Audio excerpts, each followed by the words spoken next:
Hello and welcome to We Care Conversations. I am one of your hosts, Cody Ridenauer. I am your other co-host, Elisa Bradley. Good day to you. And We Care Conversations is a video podcast produced by the Mental Health and Recovery Services Board of Allen, Auglaize, and Hardin counties. And the goal of the podcast is to let people in the community know kind of what's going on, speak with special guests about trends in the mental health field, talk about services available. And today's guest is Mr. Chad Dunlap. Hey, thank you for having me. Absolutely. Welcome. Pleasure to be here. Thanks. So Chad, we invited you on the show because you are a board member, correct? Correct. I've been a board member, I couldn't tell you how many years, but I love having the opportunity to be part of something. You know, the board is an amazing place, and until I was asked to be on the board, I had no idea it even existed. Right. You know, I just thought that things just got taken care of. Since I've been on the board, I don't know how much you really want me to get into what else I do, but I'm a public speaker. I speak on mental health awareness with an emphasis on suicide awareness. And I have lots of people that reach out to me. I'll speak and I'll have students that reach out and say, hey, I have this issue or that issue. And I have to be very careful when it's students. Yeah. However, having the board available to me, knowing that there's someone that I can call and get those issues or questions, addressed is amazing. Perfect. So if we could give our audience a little step back, can you speak a little bit about how you got here, how you got to the board? How I got to the board. So I'm a city councilor for the city of Wapakoneta, and Steve Henderson, who used to be on the board, said, hey, Chad, I know mental health is huge in what you do. It's your passion. We have an open seat, and I actually interviewed, I think there were 3 of us that were interviewing for that position. And I went through the interview process and wound up being the person that they chose. And again, it's everybody on that board is volunteer. I mean, that's the great thing about it, is if somebody was getting paid for it, you can question, why are they here, right? But everyone that's on that board has dealt with or knows someone who has dealt with, and they've seen their pain, right? Because mental health, I wish it would say that, mental health is all smiles and happiness, but Absolutely not. if that were the case, we wouldn't have to have a board, and we wouldn't have to have people available 24 hours a day, 7 days a week. So when I joined the board, I didn't really know what to expect. Typically, when you're on a board, you're basically going in and saying, yes, I approve this, yes, I approve that. And anyone can do that, right? I mean, anybody can come in and say, approve this money for that situation. But I wanted more than that. And when I came to the first couple of board meetings, I very quickly realized that these people are here for a purpose, right? They're here because they want to make a difference. Being seen in green, seeing these shirts tells somebody, hey, this person knows what it's like to be in my situation, and they care, right? Lisa, how are you today? We need to take the time to understand they still need to hear someone say, I care. Can you speak about how the board got to the Be Seen in Green campaign? That's a great question, one that I can't really talk too much on that. I wish I had more understanding. I know there's an organization that started this, to bring the idea out that being seen in green matters, right? That a color stands for a thought process, but it's a life process. Sure. So many of us think that if we say the right thing, this is going to help. But when it comes to mental health, it is a lifestyle, right? I can't just text somebody and say you good and say that I checked on that person, right? It requires action. And I think that the being seen in green campaign per se allows us to take just and wearing a green shirt, no offense, it in and of itself doesn't say a whole lot. But when I wear this shirt, I have a responsibility, right? When I wear this shirt, I can't just wear the shirt and expect life to change. People that wear these shirts make it their lifestyle mission to make a difference, right? It's not just about me. It's about a community. Making a choice to say, you matter. Let's do this. Understand, you're not alone in this, I guess we'll call it fight of life, because there are times that people feel like every day is a fight, right? We're fighting together. We're all on the same team. And that's loving each other enough to say something, to speak up and say, I'm here. What can I do to help? And I will listen. Yes. And I will listen. I want to challenge people to start listening to listen. Not for their Instead of response. simply listening to respond. It's not your job to solve people's problems. It's your job to listen and act as a bridge to get them the help that they need. Well said. That was, yeah. I need to remember that. I'm a bridge. It's not, It's not yeah. my job to I'm solve a bridge. everyone's You know, problems. when I speak, I tell people, it's not your job to fix these people's problems. I'm not the guy. I say that many times throughout a week's time. I'm not the guy. But I know someone who is. And that's where it's wonderful to have the board to fall back on to say, hey, I can't help them, but I know you can. Even as a clinician, that's one of the first things that I share is that I can share tools with you. I can share resources with you. I can listen and help you process an event or something that happened in your life. But it's up to you to do the work and to recognize what you're working on and what you need to repair. So I appreciate your listening and mentioning that I'm not going to fix your problem, but I can share appropriate resources. That's right. Yeah. You know, I ask in the presentation that, you know, how many of you are afraid to ask someone if they're thinking about taking their own life? And when you really think about that, people are petrified to ask that question because they're afraid that the answer might be yes. Because if the answer is yes, we've got to do something, right? I've got to fix this. It's not your job to fix it. It's your job to be a bridge. You know, if I'm having a conversation with Lisa and I say, Lisa, are you thinking about taking your own life? And you say yes. Hey, Lisa, I reach out and grab her hand and say, understand, I can't fix this, but I know people who can. And I don't let Lisa out of my sight until I get the right tools provided to her for the help that she needs. It's not my job to fix. I'm just a bridge. And I think that's something that, you're right, it keeps people from helping. But I think sometimes the help is that simple. You know, this started for me because when I was 18 years old, I was a junior in high school. And I just got my parents' life insurance money. We could go on about the rest of my life, but I just received a check for under $100,000. I thought I was going to be rich for the rest of my life. That was in December, February of the following year. I received a phone call from my best friend telling me that he was going to take his own life. And I didn't believe him at first, right? I mean, we all said lots of dumb things at 18. I just turned 50. I still say a lot of dumb things. However, I started picking up on when Seth was saying that his grandmother was in heaven waiting on him. He's done all he wants to do here. It's time for him to move on. And in that moment, I knew in my mind at that time, because lack of knowledge, I thought it was my job to fix this, right? I thought I had to get there and fix this. I didn't call 911 because I was so fearful of two things. One, I didn't want to get him in trouble. I've instantly visualized my friend walking out of his house in handcuffs. And two, I didn't want him to be mad at me. I was so afraid that my best friend would be upset with me. So I made the decision that I could get there and I could fix it, right? That's what we're always saying, that, you know, hey, I got your back. That wasn't my job. My job should have been to call 911, right? But I was so afraid of those two things that I didn't. And when I finally got to his house, my best friend was gone. He had taken his own life. And for so long, I blamed myself because I didn't make that decision. I have realized over the years that blame's not on me.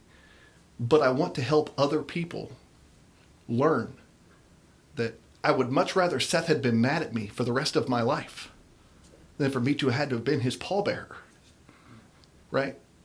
Certain times we have to do things that other people may not be happy with because it's what's best for them. And if I could teach people one thing, that it's not your job to fix it.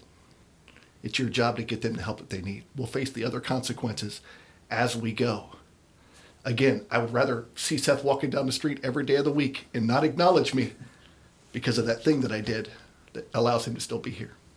I think so many people have a relationship or a situation like that in their lives where it's either, you know, feel like it puts all the work on them to help somebody, or they're just afraid of they're going to mess up that person's life when really it might be saving them. Or be fearful that they're going to lose them.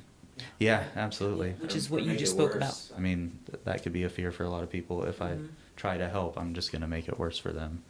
And so often we think that of just that person, right? And the people that were directly involved. Myself, my girlfriend that followed me in the house that day, Seth's mother that showed up, every law enforcement officer that had to deal with that. So often we think that law enforcement is what they signed up for. That's not the case. Yeah. Law enforcement signs up to help. That's just part of the other things that they have to deal with in their job. But when you look at the ripple effect of everyone that was involved, his son, who was an infant at the time, but the life that he had to grow up thinking, I didn't matter enough to my dad to stick around, right? The ripple effect of every relationship that I was in that was broken time and time again after that. The life that his mother had to live after that. The ripple effect goes on not just for lifetimes, but sometimes it becomes generationally that changes the course of your family lineage because of one event. Mm-hmm. So do what's right, not just what you think that the other person wants to hear or have done. Thank you for sharing that tender moment about what you have experienced. I heard you mention your 18-year-old self, and I heard you also mention what you needed to hear. What would you share with other 18-year-olds in our community right now who could possibly find themselves in a situation like you were in when you were 18? You're never alone. There's always someone out there that can help. With 988, I talk about that all the time because so often we think that we're the only one going with this exact problem, that nobody's going to understand. And that's what's great about the board. I know I'm going to keep referring back to that, but there are members that sit at those tables monthly who understand, right? And I talk to people all the time that say, hey, Chad, I've got this friend. I know this is going on. I don't know what to do. Again, it's not your job to call them and talk them through their problems and work all of that out. That doesn't happen overnight. Understand, we didn't get to this point in our life overnight. We didn't just wake up with problems one day. This has been a lifetime of things happening that it takes time to fix. And I think that when you go to a therapist, and we talk about therapy, I talk to people say, yeah, I tried that. How many appointments did you go to? I went to 2. Yeah. You went to 2, so you spent 2 hours trying to fix 28 years of things that you've battled. It takes, just like going to the gym, right? I mean, your mental health is no different than your physical health. I talk to people, I joined a gym, man, I didn't see any difference. How long did you train? 3 weeks. 3 weeks, you didn't see any differences. Took you 28 years of eating unhealthy and not going to the gym, but you think that 3 weeks of going to the gym is going to change your physical appearance. Your mental appearance is no different. It takes time to strengthen those weaknesses, right?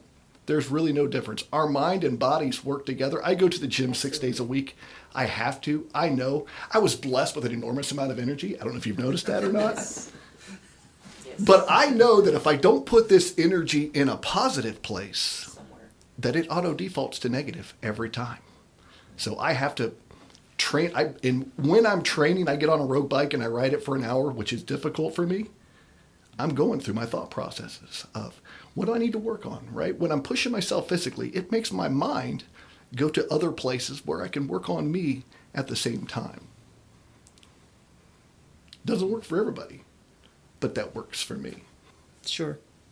Yeah, I think some people, they think about, they want to improve their mental wellness or kind of change their patterns and their behaviors, and sometimes that can lead to, again, feeling not good enough, or, well, that's a lot of change I need to make. I don't think I can do that. What advice do you have for them? Well, you just made a point that I don't feel good enough. And in my presentation, I ask who in here has a social media account, right? And how many have 2? How many have 3? There have been high schools that I've been in that I got to 11 before every hand went down. 11. And I asked, when was the last time that you've gotten on social media and you see normal, average, everyday humdrum types of things? Shaved my back today.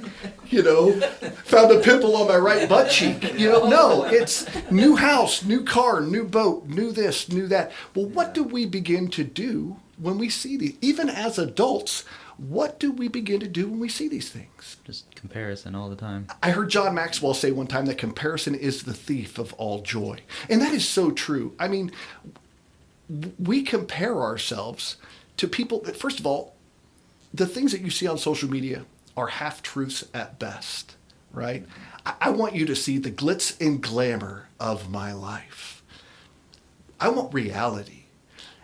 You were perfectly designed to be exactly who you are.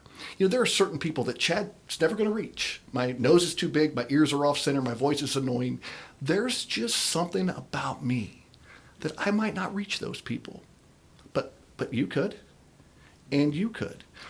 But if you aren't living your truth, being exactly who you are, there's a good chance that you'll never reach them. So my point there is, stop trying to compare yourself and live your life as if you're someone else. Be you. And those people that you were put here to reach will find their way to you. Amen. I'll say it. Yeah, Amen. Amen.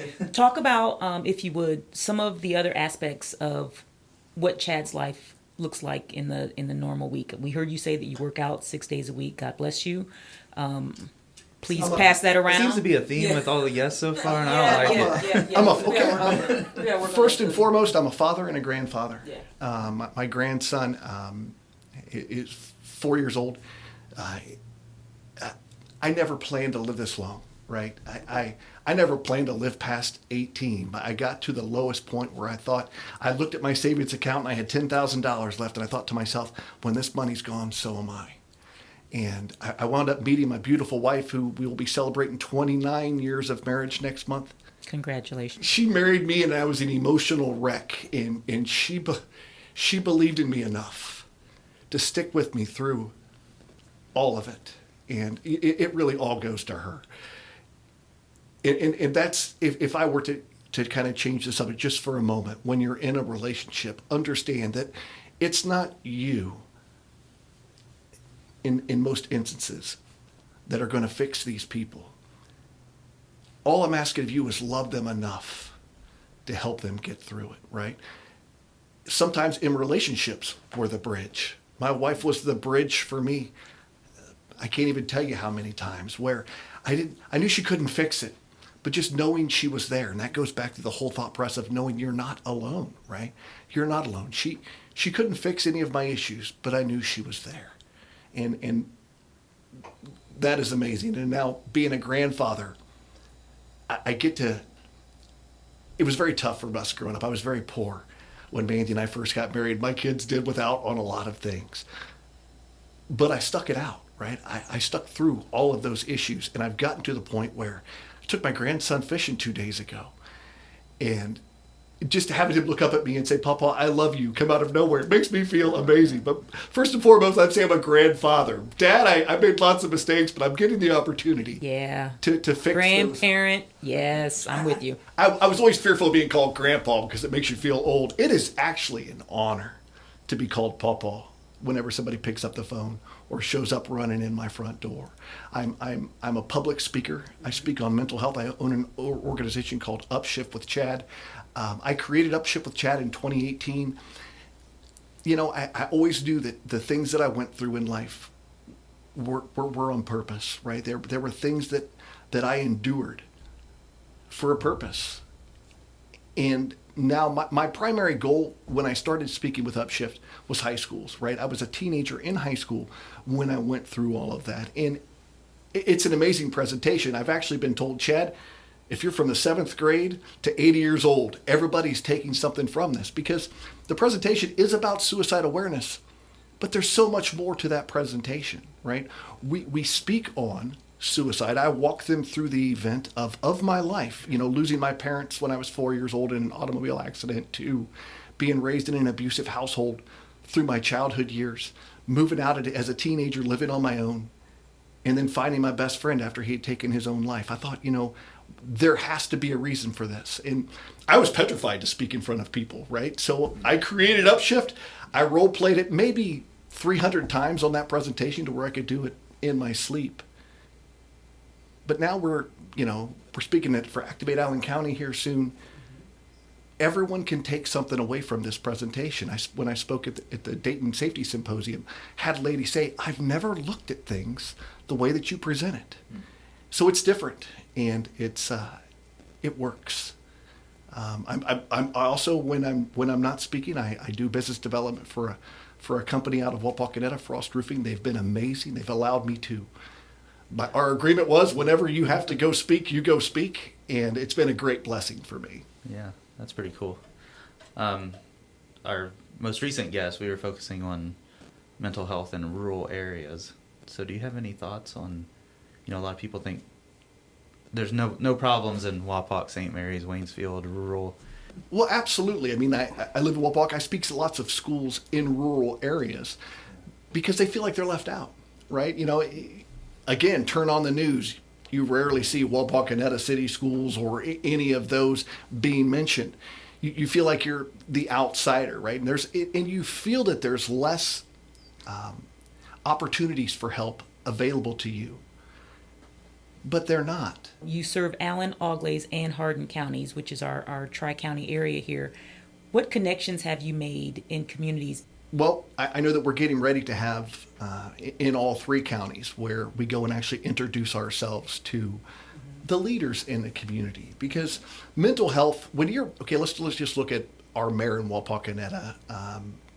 Mental health isn't at the top of his problems or issues in his mind. It's how to run this city, how to take care of the people for all the other issues that they have. So what we're doing is, at least annually, I would like that to be actually biannually, where we go and have a dinner with the decision makers in those areas, right? And these are the people who mental health isn't the top 10 things that they're working with. But if we put it in front of them, we provide breakfast or lunch, whatever we're doing in that time, and we have their time, right? They are our audience to tell them, hey, here's what are going on, right? Because lots of times the rural areas feel like they're left out, and they need to understand that we're available. These are the services that we provide, because before I was on the board, I didn't even know the board existed, right? We have to be the ones that are out there as, I don't want to say with a megaphone, but with a megaphone, letting people know, hey, here's what we can do for your people.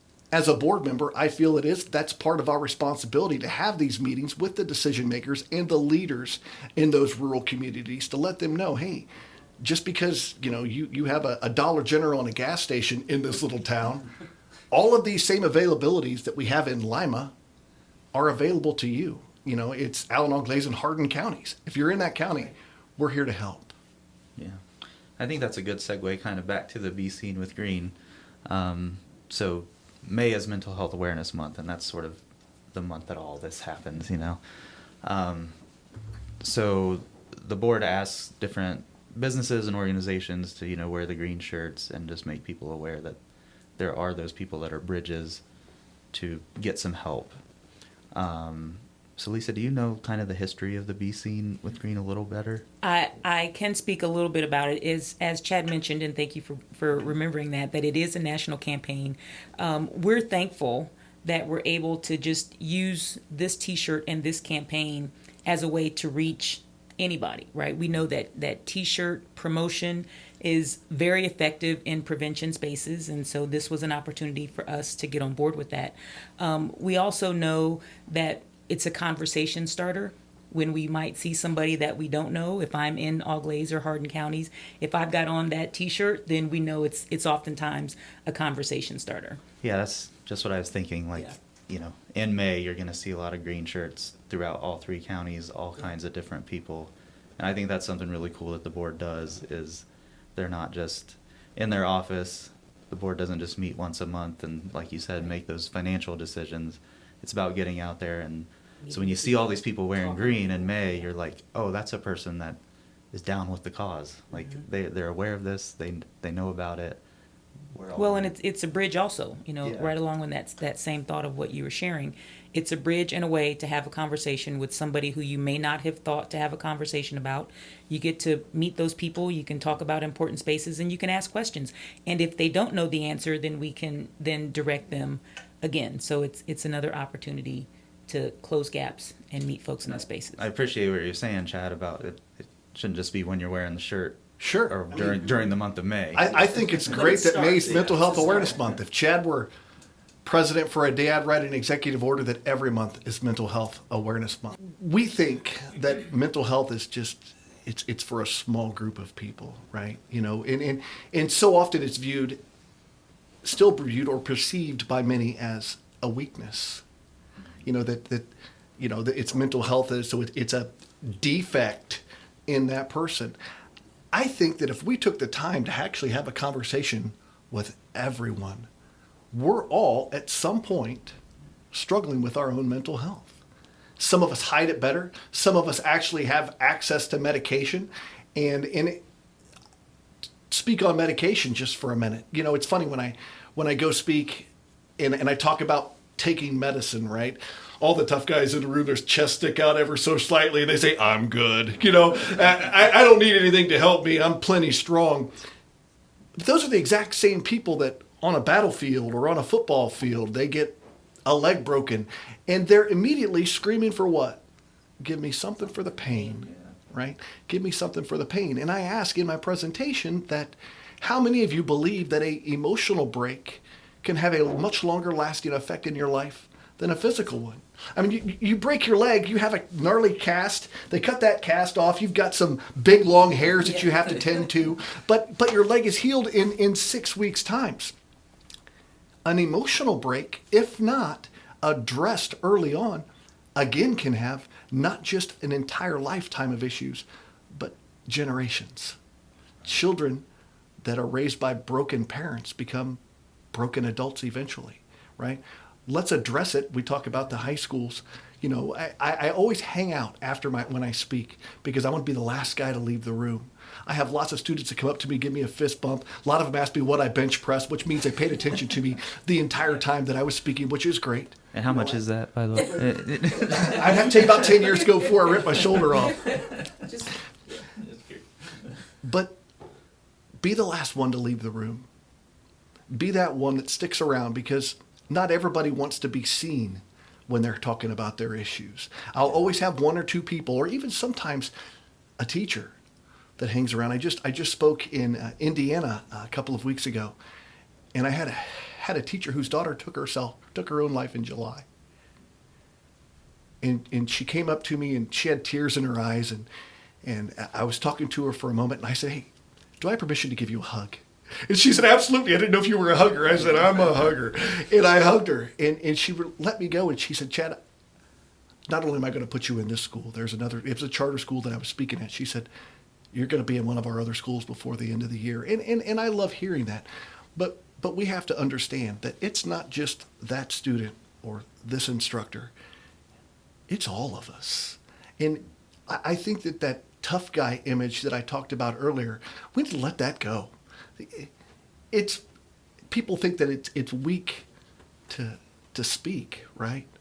You know, if I tell somebody that I'm struggling, that I'll be viewed as a weakness. You know, we talk about the 22 a day with our military, and that's mind-boggling because these are our warriors, right? These are our toughest of the tough. It would be a weakness to raise your hand and say, "I need help." I ask, how many of you thinks it takes a stronger person to not care what anyone else thinks, to say, "I'm hurting, I need help"? I think that takes a stronger person. Your strength is in your voice. And I'll get out there with the megaphone every day if that's what it takes and let people understand it's not weak to speak. That shows your strength, not your weaknesses. That can be the toughest part, is getting started. First step is always most challenging. Yeah. I'd love to be able to witness your presentation because we do recognize that there's a lot of energy, and that's a good thing. I'm also high energy, but I don't think I'm your kind of high energy. So yeah, if someone wants to be more a part of their local board, because we know that all the counties in Ohio are mandated to be represented by a board. Ours is a tri-county board. What would you tell them to look forward to or to expect and experience? What to expect? Well, bring the energy. You know, as I said before, anybody can come on a board and approve the funds that are going to go to this issue or that issue. But what I would love to see, and I see it on our board, is be outspoken. You know, we are those megaphones to letting people know hey, here's what's available to you. I mean, the things that we are approving still have to be provided to people. People have to know that these services are available to them. And most people don't. They have zero clue. All I ever hear is, Chad, I tried to get in for an appointment and they told me it's 3 months till I can get help. I make a phone call and I have them help that day. Being on the board, be prepared to bring in energy to help other people. And also, though, I believe that people that are on those boards need to love themselves just as much, because I'm an example to that board. Being on a board is not just for my resume. Matter of fact, I don't even put it on my resume. It's not about that. Being on the board allows me to help other people. And again, I don't follow up with those people. I don't, hey, did you get the help you needed? Just be there. But people have to know that you're on that board. It's not just about showing up and I was on the board of mental health and recovery services for 8 years on my resume. That's not if that's what you're wanting, please. There's plenty of other boards out there available to you. I'm sure that I can refer you to a few. I get asked to be on boards all the time. I give my services to the boards where I can make a difference. And you have to be wanting and willing to make a difference to be part of the board. Well, what are maybe some examples of other board members? What do they do in their normal lives? Trying to get some. We have people that work at colleges. We have people that are retired educators. We need to have people from all walks of life in those because, again, my nose is too big, my ears are off-centered, there's something about my voice. There's certain people that I'm not going to reach. But if we have people on those boards from all different walks of life, we'll have someone that those people will listen to and that would be willing to speak, what they're going through and how to get that help. Yeah, something that I appreciate about the board in my interactions with them is that it is very much a good mash, a good mix of different folks from different spaces. And I think that's what I appreciate about that board is that it's not just a yes board and that you all are very active. So I'm appreciative of that.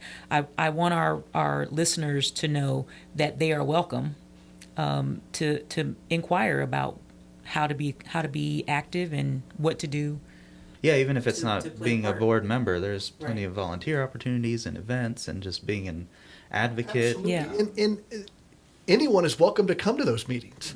It's not like executive session where nobody, there's plenty of seats when we're there and everyone's welcome to the table. I know that we only have a certain amount of people that are allowed to be on a board, but everyone's allowed to come in and speak because, again, everyone deserves to be heard. And if you feel that there's something that's not provided or there could be a better way of doing things, and I'm We a want to hear it. sponge. Yeah, we want to hear it. Let me know what we can do. And I'm not the one that makes the final decision, but again, I'll stand with a megaphone if I believe that it's a valid issue that needs to be addressed. Awesome.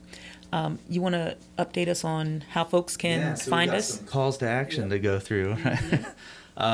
So I guess first of all, if you're interested in inquiring about the board and what they do, or you want to learn more information or go to a meeting or any of that, you can go to wecarepeople.org. That's the website for all things mental health board here. As far as Be Seen with Green, again, May is Mental Health Awareness Month. If you want a t-shirt, if you want your organization to get a bunch of t-shirts so you can take those pictures, Absolutely. you can find that on the website or on social media. Facebook's probably the best /WeCarePeople. And then the social media campaign is cool. The whole month of May, it's just tons of photos of all these people and organizations in their green shirts. So it's really fun to participate. Very easy. And then aside from that, getting involved with the board and being an advocate, if you need help, that's probably the most important. There's obviously the Hope Line, which serves all 3 counties. So you can call, talk to somebody 24/7.